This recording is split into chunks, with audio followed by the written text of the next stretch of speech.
Qué rica.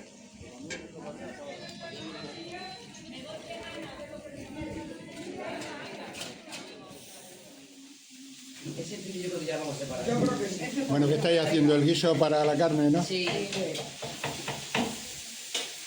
ya está, ¿eh? La carne. Y requiriendo carne y para ayudar a las compañeras. Mira, el sofrito este. Mira qué pinta tiene. El sofrito.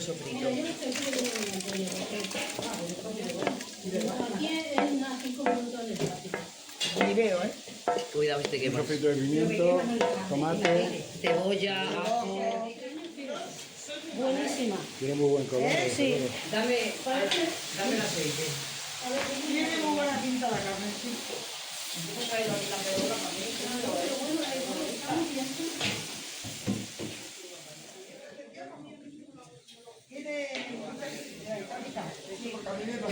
Vamos a tener un brindis. La valla.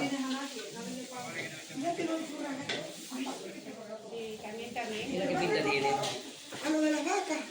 Madre mía, lleva pimientos secos también, ¿no? También lleva pimientos desahumados. Pimientos extremeños. Toma, Sí. Pili. ¿Y las migas pican un poquillo o ha sido sensación mía? Aunque no te lo bebas. Son pimientos agridulces y algunos que picantes ya está. ¡Viva la Inmaculada! ¡Viva! Y viva Valdeíñigo. ¡Viva el cartonero! Arriba, abajo, al centro y adentro. ¿Qué tal? Muy rico.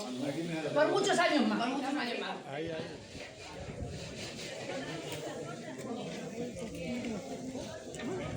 Vamos a ver. Que vaya a hacer la martoneta, que no se la hace la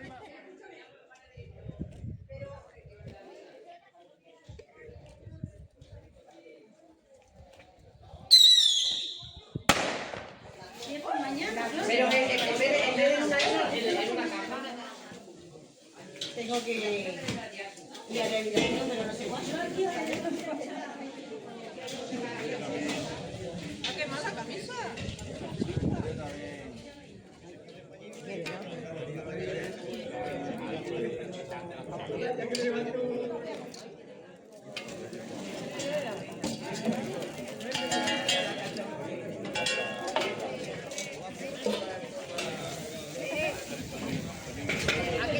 Escúchame, ¿queréis café?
Porque no teníamos pelo la vaca que faltaba. Es que está muy llena.